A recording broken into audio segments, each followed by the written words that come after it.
모든 게 다 인플레이션 때문에 이루어지는 상황들인데 기존에 있는 카드 말고 서치를 해서 0% 밸런스 트랜스퍼를 하는 크레딧 카드를 발급을 새로 받는 거죠. 보통은 12개월 동안 그쵸, 이자를 뭐 12개월짜리도 맞아요. 있고 15개월짜리도 있고 이렇게 있는데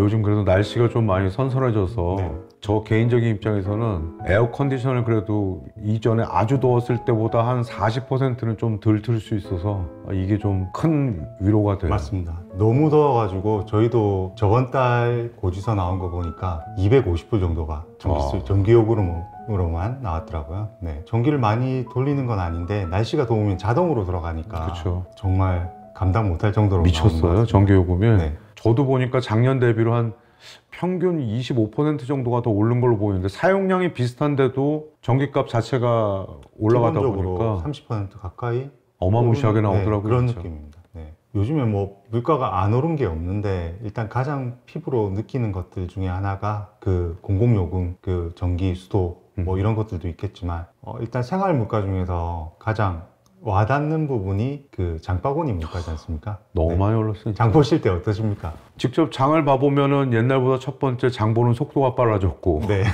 곧바로 필요하지 않은 거는 안 사게 되고 지나가게 되고 카트가 가벼워지고 카트 가벼워지고 사놨다가 버릴 수 있겠다 생각되면 피해가게 되고 네. 그렇게 하는데도 불구하고 내가 쓴 돈에 비해서는 들고 나오는 봉투가 몇 개 되지 않더라라는 맞습니다. 게 집에 와서 정리하다 보면 실제로 많이 샀다고 생각을 했는데 냉장고에 들어가는 게 별로 안 됩니다. 그러니까 어떻게 보면 장 보는 것보다 식구수가 많지 않거나 뭐 혼자 생활하시는 분들 입장에서 보면 장을 보는 것보다 사 먹는 게 더 쌀 수도 있어요. 저희 집은 2인 가구다 보니까 실제로 이제 요즘에는 해먹기보다는 거의 사 먹게 되더라고요. 맞아요. 네. 너무 많이 뭐가 오르다 보니까 예전에는 그 우버 이트나 그다음에 뭐 도어대시 같은 것도 그 쓰는 것도 비율이 많이 줄어들었다고 하더라고요. 그 비용도 부담이 되니까. 근데 우버이츠 시켜보시면 그 주문비를 따로 내야 되지 않습니까? 그쵸. 그것도 만만치 않습니다. 그것도 만만치 않고 한번- 가격 자체도 더 비싼 네, 것 맞습니다. 같은데. 가격 자체가 그냥 우리가 가서 먹었을 때보다 제가 알기로는 듣기로는 30% 정도 와. 네, 차이가 있다고 들었습니다. 그렇게 시켜서 먹으면 분식을 시켜도 60불, 70불 나오지 않나. 맞습니다. 배달비만 20불이 넘습니다. 와.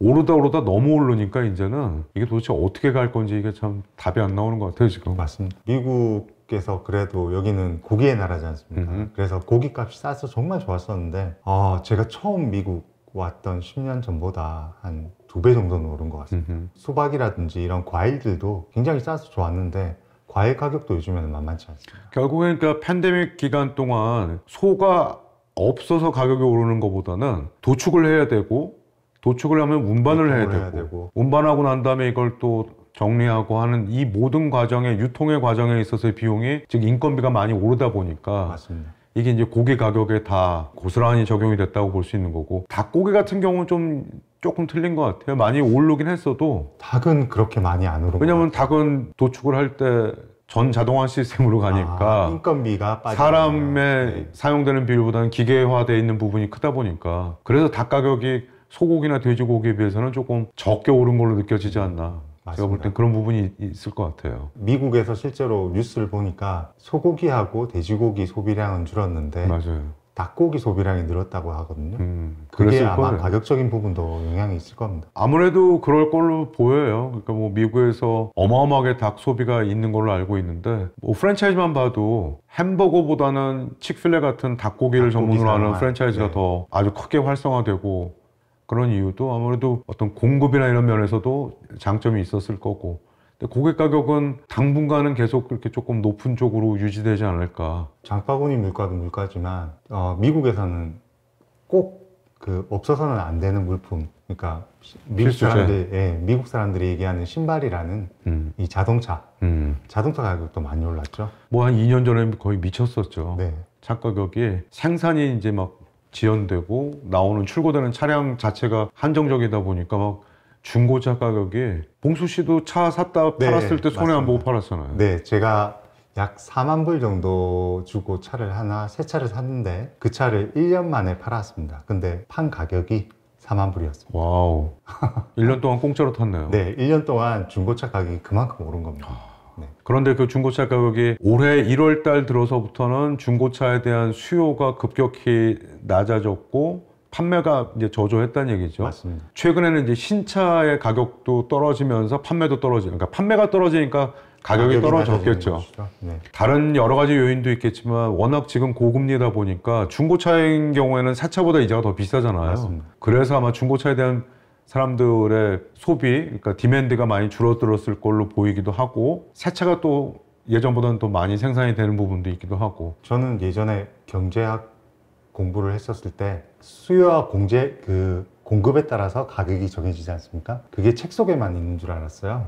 근데 실제로 미국에서 살다 보니까 여기는 정말 그 책대로 가격이 딱 정해지는 느낌이 들더라고요. 맨하임이라고 해서 중고차 가격을 지수를 보여주는 그래프가 있는데 가장 정점을 찍었던 게 2022년 10월 정도까지가 최고치였고 그러고 난 이후부터는 이제 떨어지기 시작하는 게 너무 부담이 되니까 사람들이 내가 운 좋게 차를 샀다 하더라도 월 페이먼트가 너무 부담이 되고. 맞습니다. 근데 뭐 얘만 비싼 게 아니라 자동차 보험료도 또 새 차보다 중고차가 좀 더 비싸잖아요. 그러니까 이런 게 이제 사람들한테는 다 부담으로 작용을 하니까 그거에 대한 수요가 점점 좀 줄지 않았나. 제가 볼 땐 그렇게 보여요. 대표님은 자동차 보험료 한 달에 얼마 정도 내고 계십니까? 저는 보험 기록 자체가 네. 상당히 불량하기 때문에 보험료를 많이 내고 있는 편에 속하는데 네. 보험료가 특별한 사고 기록이나 이런 게 없음에도 불구하고 계속해서 오르고 있는 건 확실히 맞는 것 같아요. 맞습니다. 저도 사고 기록이 전혀 없음에도 불구하고 해마다 이제 보험료가 줄어드는 게 맞는데 오히려 해마다 오르고 있거든요. 그래서 저희는 지금 차 2대에 월에 한 260불 정도 납부하고 있습니다. 저 한 대 내는 것보다 쌉니다.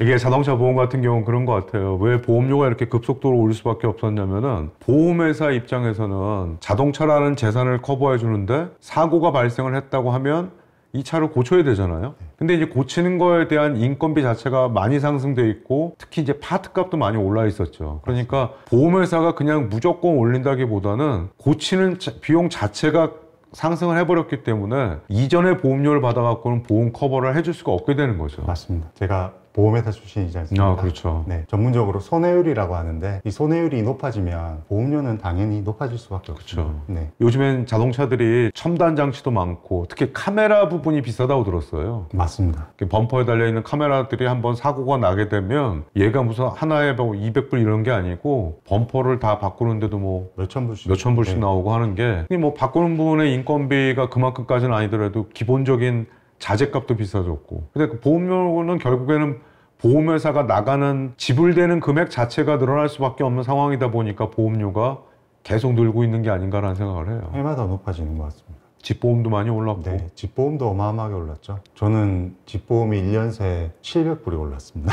와, 집보험 700이 이런 부분이 있어요. 집이 제일 많이 비용이 들어가는 부분이 이제 지붕이잖아요. 맞습니다. 근데 지붕인데 10년 이상이 되면 자연적으로 노후되는 부분이 있거든요. 근데 보험회사 입장에서 볼 때는 1년 보험료를 예를 들어서 뭐 1,500불, 1,800불을 받았는데 지붕 하나가 클레임이 들어왔다? 뭐 기본으로 15,000, 20,000불씩 나가니까 이거를 물어주고 하면은 거의 8, 9년치 보험료를 받아야 되잖아요, 지금. 캘리포니아나 플로리다나 이렇게 자연재해가 많은 쪽 지역에 보험료 지급이 많았기 때문에 이거를 우리가 n분의 1로 같이 고통분담에 참여하게 된 거죠. 플로리다 같은 경우에는 아예 보험을 안 받아주는 안 곳 받아주죠. 같지 않습니까? 그러니까 뭐 보험료가 뭐 45만 불 타운홈인데 그게 적정 수준인지 모르겠습니다만 한 6천에 7천 나오는 것도 봤고. 저도 얼마 전에 9천까지 본 것 같습니다. 네, 미친 너무 거죠. 비쌉니다. 그러니까 이게 일반적인 생활하는 사람들이 이전에 경험해보지 못했던 진짜 살인적인 인플레이션이다라고 느낄 수밖에 없는 게 이거 뭐 월급 받고 뭐 해서 다 페이먼트 내고 나면 진짜 아무것도 안 남죠. 월급 빼고는 다 올랐다는 거. 그런 것 같아요, 진짜 상황이. 그러니까 미국의 지금 크레딧 카드 사용량이 사상 최고치를 찍었다고 하는데 이 소비란 거는 어떤 그런 중독성이 좀 있잖아요. 그러니까 이것도 하고 싶고 이것도 하고 여행 가면은 가서 잠만 자다 오는 건 아니니까 다니면서 또 먹어야 되고 뭐 봐야 되고 즐길 거리 있고 기념품도 살 수 있고 여러 가지가 있는데 카드 여러 개가 있을 때를 사용할 때 느끼지 못했는데 얘네들이 이제 점점 쌓여가니까 그 부담감이 이제는 이거는 더 쓰는 거는 좀 위험한데 라고 생각했을 수 있다고 봐요, 지금. 저도 겪고 있는 상황인데요. 크레딧 카드 쌓이는 게 이게 조금씩 쌓이지만 결국 이제 그 최종 금액이 쌓이는 걸 보면 어마어마합니다. 이게 한국하고 틀리게 미국은 리발빙이라고 해서 네. 내가 쓴 돈을 전액을 다 갚거나 뭐 6개월 할부를 해주세요가 아니고 맞습니다. 최저 페이먼트만 낼 수 있게끔 하잖아요. 네. 카드 회사들 입장에서 볼 때는 사용자가 500불을 썼을 때보다는 5,000불을 쓰고 있었을 때 들어오는 이자 수입이 훨씬 더 크잖아요, 지금. 맞습니다. 그런 기회를 준다라는 거는 손님들의 입장을 부담을 덜어준다기보다는 이거 자체의 파일을 키우는 역할을 하는 경우가 더 많죠. 이게 이제 미니멈 페이만 할 수 있다 보니까 음흠. 아 이번 달에 조금 여유가 없으니 다음 달에 갚자라고 밀어버리게 되더라고요. 그러다 보니까 그 금액들이 조금씩 쌓여서 어마어마한 금액이 그 됩니다. 예전에 2008년도에 미국에 경제 대란이 있고 했었을 때 이제 바뀐 것 중에 하나가 크레딧 카드 스테이먼트를 보면 거기에 지금 이만큼을 갚는다면 3년 안에 페이오프 할 수가 있게 되고 미니멈으로 갚으시면은 선생님 죽을 때까지 갚아야 돼요 라는 그 스테이먼트가 법적으로 무조건 들어가게 돼 있어요. 그 차트가 두 번째, 세 번째 페이지에 보면 나오는데 리발빙 어카운트의 그 위험성이라는 거는 처음에는 못 느껴요. 왜냐면 500불을 쓰고 미니멈 페이 25불 그러면 아 이거 너무 느낌이 없으니까. 근데 얘가 500에서 1000이 되고 1000이 2000이 되고 3000이 되고 4000이 되기 시작하면 한 개가 아니고 여러 개가 되면 그때부터는 진짜로 이 중압감이. 맞습니다. 이게 한 카드만 그러면 견딜만 해요.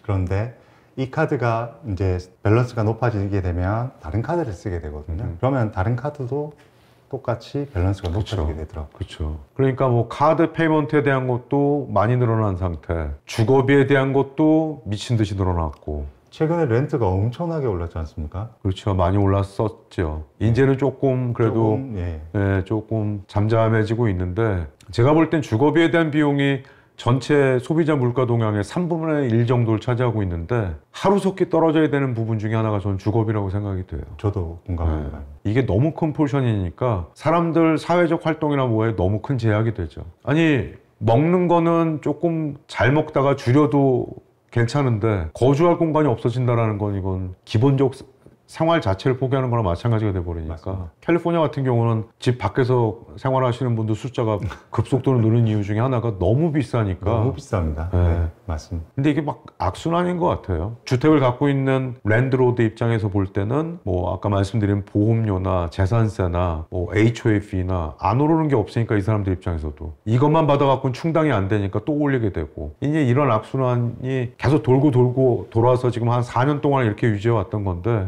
지금부터는 조금 그래도 많이 좀 완만하게 떨어지지 않을까 보고 있습니다. 일단 주택 뭐 페이먼트도 커지긴 했지만 그리고 또 저희가 지금 여러 가지 생활 물가에 대해서 얘기를 하고 있는데 외식 이 부분도 무시할 수 없죠. 외식할 때는 이제 가급적이면 뭘 좀 미리 먹고 나간다든지 나가서 예전처럼 막 마음껏 먹어보자라는 건 상당히 어려운 시절이 아닌가 생각이 돼요. 맞습니다. 외식 물가도 기본적으로 30% 정도는 기본적으로 오르지 않았나. 뭐 아까도 말씀드렸지만 똑같은 것 같아요. 이 음식을 만드는 사람, 이 음식의 재료를 공급하는 사람 각 단계마다 다 올랐으니까 이게 결과적으로는 소비하는 쪽 입장에 다 부과되는 거고 결국 소비자가 내릴 수 있는 결론은 내가 이걸 받아들일 수 없으면 피하게 되는 거죠. 그러니까 요즘에 한인타운 같은 경우를 보면 풀 서비스 받는 식당보다는 자기가 셀프 서비스로 음식 받아오고 다시 그를 리턴하는 쪽 식당들이 조금 더 맞습니다. 그게 아무래도 팁하고도 연관이 좀 많이 굉장히 되는 클 것 걸로 같습니다. 봐요. 그게 네. 적지 않은 이유가 될 걸로 봅니다. 요즘에 이제 구글이나 인터넷을 찾아보면 미국 사람들도 팁에 스트레스를 좀 받는 것 같더라고요. 그럴 거예요. 아마. 그래서 신조어가 나왔는데 팁플레이션이라고 팁이 그만큼 많이 오른 겁니다. 아니, 저희가 꼭 뭘 팁을 쓰려고 하면 옆에 서 있어서 그 숫자 쓰려고 할 때가 가장 좀 그래요. 긴장되는 순간이죠. 아니 이 양반이 좀 안 볼 때 하고선 좀 이렇게 했으면 좋겠는데 네. 옆에서 이렇게 딱 지켜보고 있으니까 또 너무 최저로 주는 것도 인심상 좀 미안하기도 하고. 아니 예전에는 그 고지서에 15% 팁도 있었죠. 있고 했었는데 요즘은 없던데? 요즘에는 최저가 18%라고 딱 명시되어 나와 있어요. 그래서 사실 그걸 선택하자니 좀 미안한 감도 있고 그러니까 제일 많이 선택하게 되는 게 가운데 있는 20% 그렇게 그냥 고정이 되는 것 같습니다. 그 제일 높게 주진 않았구나라는 마음의 안도가 되긴 하지만 적지 않은 금액인 거고 그래서 요즘에 미국 트렌드 중에 하나가 스타벅스의 충성도가 많이 떨어졌고 매출로 이어지고 이제 스타벅스가 새로운 CEO를 데리고 왔잖아요. 지금 뺏어왔죠. 사실은 치폴레 CEO 하던 사람을 영입을 하게 됐는데, 아니 풀 서비스가 아닌 음료 한 잔을 전달받는데 거기도 팁을 놓으라는 게 뜨니까 사람들 입장에서 볼 때는 상당히 부담스러운 거죠. 커피값도 비싼데 팁도 놓으라고 하고. 드라이브트루 이용하는데 팁 달라고 해서 얼마 전에 영상에 한번 올라온 적도 있었습니다. 왜 내가 팁을 내야 되느냐. 진짜 그 부담이, 그러니까 사람들이 그만큼 민감해진 것 같아요. 왜냐하면 내 수입이 또는 기타 수입이 여유가 있었을 때는 이렇게 마음에 그런 게 별로 좀 덜했을 텐데, 이제는 금방 다음 달이면 이걸 내야 되고 이걸 내야 되고 이걸 해결해야 되고 하는, 이게 결국은 그런 중환감으로 돌아오는 게 아닌가. 실제로 모기지 페이먼 내고 차 페이먼 내고 각종 보험료 내고 그러고 각종 또 카드값 갚고 하다 보면 월 초에 월급을 받지 않습니까? 월급을 받고 나서 몇 주가 지나지 않아도 통장이 텅장이 되는 경우가 많습니다. 몇 주가 아니고 며칠이겠죠. 며칠이죠. 네. 며칠이겠죠, 진짜. 그러니까 이게 기본적인 게 모든 전반적인 비용들이 빨리 좀 낮아져 주는 게, 그리고 페드에서도 이런 부분을 아예 모르지는 않으니까 이제 이 정도면은 그래도 어느 정도 자기네 목표치인 물가 상승률 2%에 근접하고 있으니까 이제부터 내리질 않으면 오히려 미국 경제에 좀 큰 타격이 있을 수 있어 라는 그런 시그널이 잡히니까 이제 뭐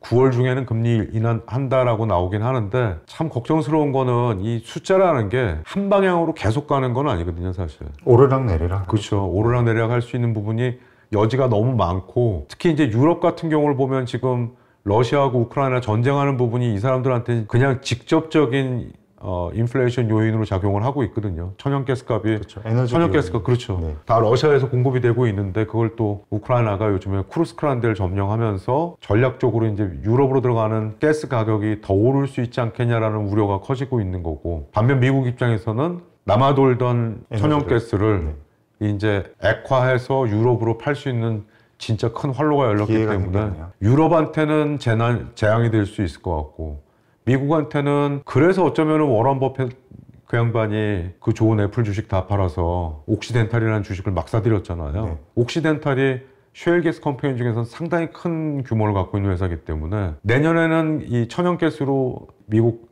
정유회사들이 돈을 크게 벌 거다라고 예상을 한 것 같아요. 아까 대표님 말씀하신 것 중에 주택가 그 페이먼, 모기지 페이먼에 대한 부담이 크다고 말씀을 하셨는데, 너무 비정상적으로 크죠. 실질적으로 이제 저희가 이제 주택 융자를 하는 사람들이지 않습니까? 전화를 굉장히 많이 받습니다. 그렇죠. 특히나 10월 정도, 조지아 같은 경우에는 10월 정도가 되면 이 시기 즈음해서 전화를 정말 많이 받는데요. 맞아요. 대부분이 다 왜 내 모기지 페이먼이 높아지느냐, 이에 대한 질문이 많으시거든요. 근데 뭐 봉수 씨 알고 있는 것처럼 모기지라는 게 고정금리로 했다라는 얘기는 30년 기간 동안 원금과 이자의 합한 금액은 변하지 않는다는 얘기죠. 맞습니다. 근데 중도에 뭔가 변동이 생겨서 페이먼트가 갑자기 올라갔어요라는 거는 에스크로우 부분, 즉 재산세나 집 보험 부분에서 원래 집을 구입할 때보다 이 금액의 차이가 많이 발생했다는 얘기거든요. 맞습니다. 근데 재산세 같은 경우는 홈스테드 exemption, 재산세 감면 신청을 안 해서 세금이 작년보다 월등히 높아진 경우도 많고, 보험회사 같은 경우도 보험료를 점진적으로 계속 올려가는 상황이다 보니까 지금 앞에서 얘기했던 것처럼 보험료는 그렇죠. 계속 오르고 있거든요. 그렇죠. 네. 그러니까 잊지 말고 재산세 같은 부분에 대한 거는 카운티로부터 고지서를 받았을 때, 그리고 해당 카운티 웹사이트에 들어가서 내가 홈스테드 적용이 된 건지에 대한 부분을 꼭 확인해 보실 필요가 있어요. 맞습니다. 이걸 하면은 디스카운트를 받지만 안 했을 경우에는 오히려 페널티 같은 효과가 있기 때문에 꼭 집을 산 다음 연도 3월 31일까지는 이 재산세 감면 신청을 하는 거를 까먹으면 안 됩니다. 결국은 돈이기 때문에. 손님들이 가장 놀라시는 부분이 월 페이먼이 뭐 100불, 200불 정도 오른 거라면 어느 정도 보험이 올랐겠구나 또는 재산세가 올랐겠구나 라고 넘어가실 건데, 갑자기 500불, 뭐 400불 이런 식으로 올라 버리니까 손님들도 이해를 못 하시는 거죠.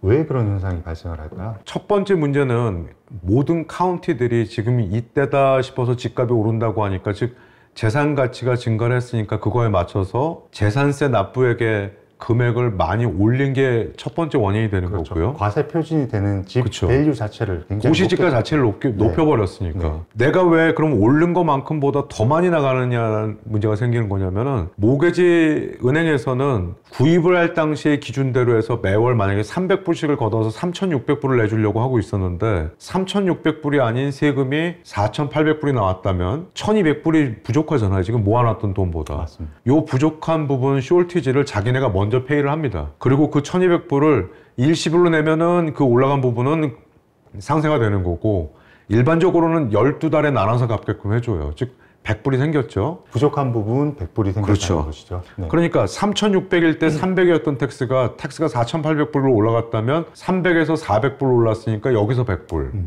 숄티지로 얘네가 내준 돈 메꾸는데 100불. 그러니까 계산적으로 본다면 이게 갑자기 내가 생각했던 그럼 왜 100불만 올라야지 200불이 올랐나요? 설명은 이렇게 되는 겁니다. 쇼티지 났던 100불을 메꾸는 데 들어가면 그렇죠. 100불이 오르고 그러니까 1년만 지나면 100불은 다시 줄어들게 돼 있겠죠. 그리고 내년에 납부하기 위해 모으는 돈 또 100불이 맞습니다. 추가가 되기 때문에 네. 2배로 오른 것처럼 보이게 되는 그렇죠. 거죠. 그래서 이 금액이 이제 단순히 이해를 돕기 위해서 3,600, 4,800을 얘기했지만 집 가격이 더 비싼데 설상가상으로 여기다가 홈스테이를 안 하시는 바람에 텍스가 더 높게 책정이 됐다면 어느 해든 간에 꼭 해야 되는 거죠. 내년에 만약에 3월 31일 전에 하신다면 내년도 프로퍼티 텍스는 조금 낮아진 상태로 나올 수가 있게 됩니다.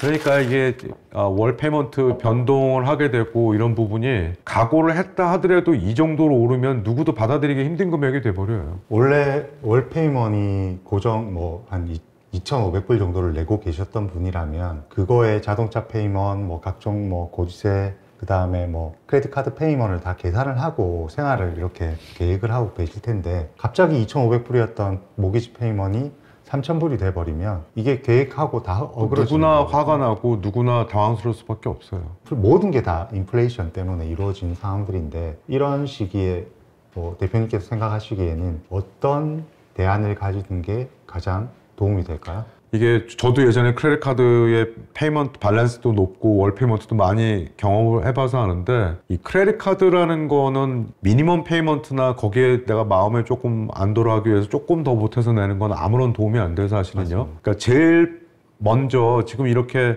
고물가 시대에 뭔가 내가 생존 전략으로 가야 된다면은 뜬금없는 얘기 같겠지만 빚의 양을 한쪽으로 몰아서 단일화해야 될 필요가 있습니다. 그 말씀은 빚이 여러 종류가 있다라고 하면 그 빚들을 하나로 모으라는 그렇죠. 말씀이시죠? 그렇죠. 어떤 방법으로 그런 방법이 있을까요? 일단은 주택을 소유하고 계시는 분이라면 본인의 집 주택 전체 평가 금액 중에 자기 포션, 즉 에퀴티라고 되어 있는 부분을 활용을 해서 현재 갖고 계신 이자가 많이 낮은 이자라면은 2차 융자, 홈 에퀴티 라인 오브 크레딧 힐락이라는 걸 신청을 하실 수가 있어요. 이거를 받아서라도 높은 크레딧 카드 이자의 순서대로 빨리빨리 갚아야 되죠. 얘를 이제 갚게 되면은 이분의 크레딧 스코어는 많이 좋아지게 돼요. 크레딧 스코어가 좋아지게 되면 기존에 있는 카드 말고 이제 서치를 해서 0% 밸런스 트랜스퍼를 하는 크레딧 카드를 발급을 새로 받는 거죠. 보통은 12개월 동안 그쵸, 밸런스 이자. 트랜스퍼를 이자를 12개월짜리도 맞아요. 있고 15개월짜리도 있고 이렇게 있는데 나머지 다 갚지 못했던 카드에 대한 것들은 이쪽으로 이동을 해야 됩니다. 물론 3% 트랜잭션 피를 낸다 하더라도 매월 내는 돈이 다 원금을 갚는 거기 때문에 빚을 한쪽으로 정리를 해서 단일화를 하셔야 돼요. 실제로 저도 그 경험이 있거든요. 그래서 크레딧 카드가 뭐 어떻게 이제 쌓이다 보니까 어느 순간 10,000불을 넘어서게 되니까 거기에 붙는 이자도 만만치가 않더라고요. 그쵸. 그래서 주변에 이제 그 물어보니까 이런 방법이 있다고 해서 제가 실제로 써봤는데 말씀하신 대로 3% 트랜잭션 피가 있다 하더라도 제가 그 1년 동안 이자를 내지 않고 원금을 갚은 거니까. 그렇죠. 근데 이게 이제 해결할 수 크레딧 카드가 여러 개 있는 분들은 이 0% 카드가 나올 수도 있고 나온다 하더라도 금액이 적을 수 있어요.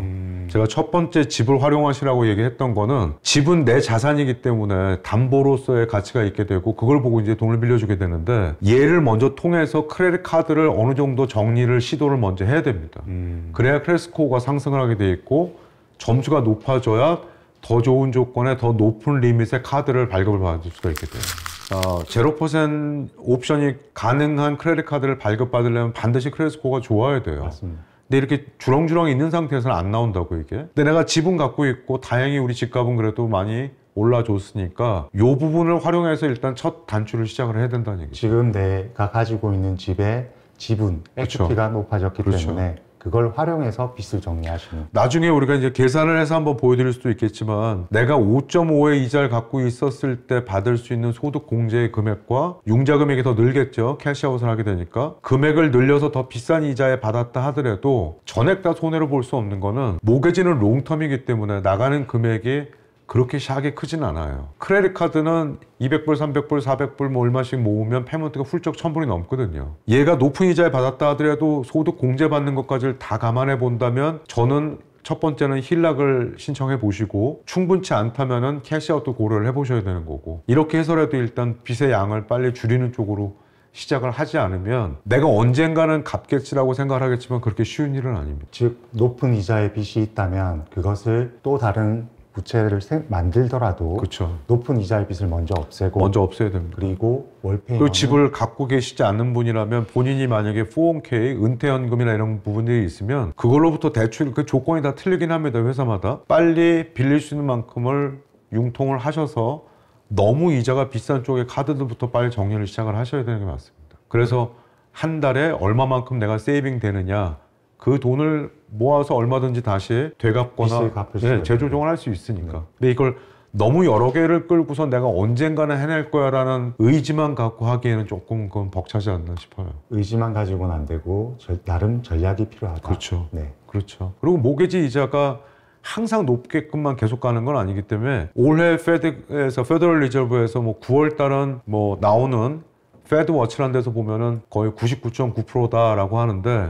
이번 한 번뿐만 아니라 이제 대통령 선거가 11월 5일인데 페더럴 리저브 미팅이 11월, 12월 연달아 또 있거든요. 이때 가서 금리가 조금 더 완화된다면 좀 여러분들한테 조금 더 이런 활용할 수 있는 거에 대한 도전이 조금 더 빨라질 수 있는 계기가 되지 않을까. 11월 대선 때문에 지금 시중에서 뭐 이렇게 나오는 얘기들은 9월에 금리를 한번 내리고 10월에 또 내릴 것이다 라는 얘기들도 많이 있거든요. 어떻게 생각하십니까? 뭐 그 사람들이 하는 일을 제가 이렇게 넘겨짚을 수는 없는데 9월 달 건너뛰고 11월, 12월로 갈 가능성이 제일 가능성이 많다고 나오고 있고, 적게는 0.75%, 많게는 1%까지 기준금리를 낮출 거라고 얘기가 나오는 게, 제 생각에는 이 사람들도 일반적인 우리 국민들의 생활 여건이나 여러 가지가 많이 힘들어지고 있다는 거를 모르진 않아요.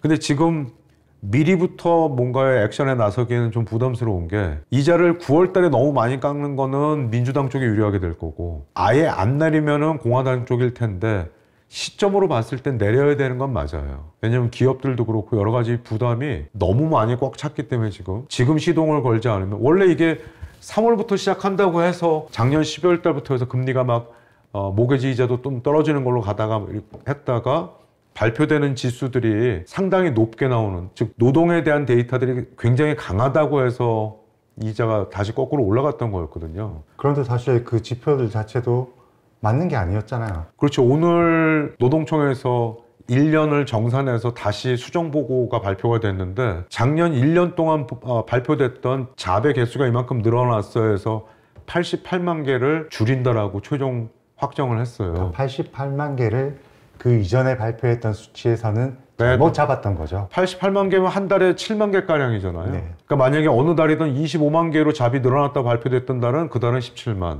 만약에 19만 원 나왔던 달은 11만. 그러니까 이게 현실하고 이런 숫자하고의 괴리가 너무 컸던 거죠. 그래서 쓸데없이 잡 데이터가 강하다고 나오는 바람에 다시 2, 3월 달부터 이자가 막 또 미친 듯이 널뛰기 시작했던 건데, 예전에 한번 우리가 여담으로 사석에 그런 얘기를 했지만 대통령 선거를 앞둔 3개월 이내에 들어갈 때부터 숫자들이 굉장히 좋게끔 나올 거다라고 했던 거에 상당한 부분이 맞는 걸로 보여져요, 지금. 9월에는 금리 인하한다는 것은 거의 기정사실화되는 분위기이지만, 그렇죠.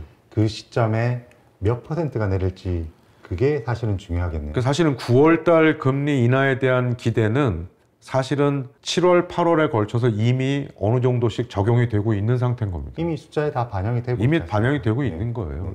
많은 분들이 기대하는 거는 쟤네가 떨어뜨리면 모기지 이자가 뚝 떨어지겠지. 근데 그렇지는 않고요. 이미 반영되었죠. 이미 반영이 네. 되고 있는 겁니다. 이게. 네. 그래도 조금 희망으로 봐야 되는 부분은 이게 뭔가가 움직이기 시작했다라는 거는 앞으로 더 내려가면 내려가지 거꾸로 올리는 일은 없을 그렇죠. 거다라는 걸 보여주는 이제 거죠. 방향성이 결정되는 그렇죠. 거니까요. 그렇죠. 그래서 호플리 좀 내년에 걸쳐서는 조금 더 이자가 좀 많이 내려가줘서 크레딧 카드가 됐던 집융자가 됐던 아니면 뭐 일반적 대출이 됐던 금리가 좀 낮아져야 좀 숨통이 튀어지지 이 상태로 계속 간다라는 거는 솔직히 맞습니다. 나라가 또 돈을 막 미친 듯이 뿌려댄다. 결국엔 그게 우리한테로 그냥 고스란히 n분의 1로 돌아오거든요. 2년 즐겁고 2년 개고생하고. 지금 코로나 때 푼 돈이 지금 다 영향을 그렇죠. 주고 있는 거죠. 그렇죠. 결국에는 그렇죠. 그 돈들 때문에 인플레이션이 찾아온 것이고요.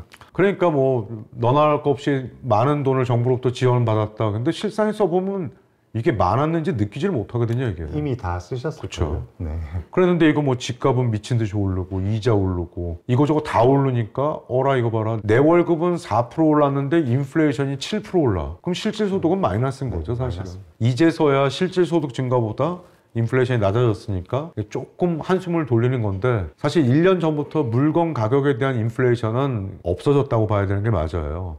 정상으로 돌아갔는데 아직도 인플레이션이 높다라고 하는 부분은 거의 다 서비스 섹터입니다. 네. 인건비. 인건비, 네. 인건비와 관련된 모든 것들. 이제 이런 것들도 경기가 조금 후퇴할수록 수요가 줄면서부터 조금 가라앉을 걸로 보이는데 그래도 빨리 페드가 이자를 좀 컷해서 자동차 용자가 됐던 크레딧 카드가 됐던 뭐가 됐든 간에 해야 되고 트럼프가 그런 공약을 했죠. 내가 대통령이 되면 쉐일 가스를 미친 듯이 구멍을 뚫어서 막 뽑아내서 이 가스값을 반값으로 만들겠다. 뭐 이 양반이 하는 얘기는 약간 좀 달나라가는 식의 100% 믿을 수는 없습니다. 네. 그럼에도 불구하고 미국 사람들은 그거에 대한 거는 기대가 아예 없진 않아요. 진짜로 기름값이 반값이 됐으면 좋겠다라는 거. 전 솔직히 개인적으로 그렇게 되면 일단 뭐 전기값도 줄어들 거고 교통비에서 차지하는 기름값도 줄 거고 좀 그런 시간이 빨리 왔으면 좋겠어요. 빨리 이자가 조금씩 낮아지고 조금 인플레이션 걱정 없이 생활할 수 있는 시기가 빨리 찾아왔으면 좋겠습니다. 그러니까 이걸 보시는 시청자분들이 나 내일 해보자. 내가 이거 그렇게 하지 마시고 줄일 수 있는 것부터 빨리 찾아 나서시고 본인이 활용할 수 있는 자산을 적극 이용해서 월 페이먼트에 대한 부담을 최대한 줄일 수 있는 방법 또는 하나로 만드는 방법을 빨리 실행을 하셔야 될 필요가 생각만 하지 있습니다. 마시고 실행을 하시라. 무조건 네. 옮겨야 된다. 네. 그걸 해야 내 생활에 조금 더 숨을 쉴 수 있는 공간이 생기지 않을까. 이 인플레이션 시대에 살아남을 수 있는 방법이다. 장본인 네, 제가 그렇습니다. 실전. 근데 뭐 이제 많이 오지 않았나 싶어요. 인플레이션과의 싸움이 많이 왔고 그동안 많이 지쳤잖아요, 저 사람들이 다. 근데 이게 진짜로 미국 경기 침체에 연결되는 그런 일이 발생하기 전에 뭔가 빨리 액션이 있었으면 좋겠다는 바람이 9월부터 방향성이 정해지기 시작하면 그렇죠. 내년 상반기부터는 좀 더 나아지지 않을까. 그렇죠. 네, 그런 기대가 있는 거죠. 그러니까 줄일 수 있는 거는 어떻게 해서든 최대한 다 줄여 나가야 되는 거고 내가 더 줄였으면 좋겠다는 건 모든 사람의 희망인데 일단은 내가 할 수 있는 것부터 시작을 하셔야 되는 게 제일 필요하지 않나 싶어요. 맞습니다. 공감합니다. 그래서 날씨가 시원해져서 참 다행이에요.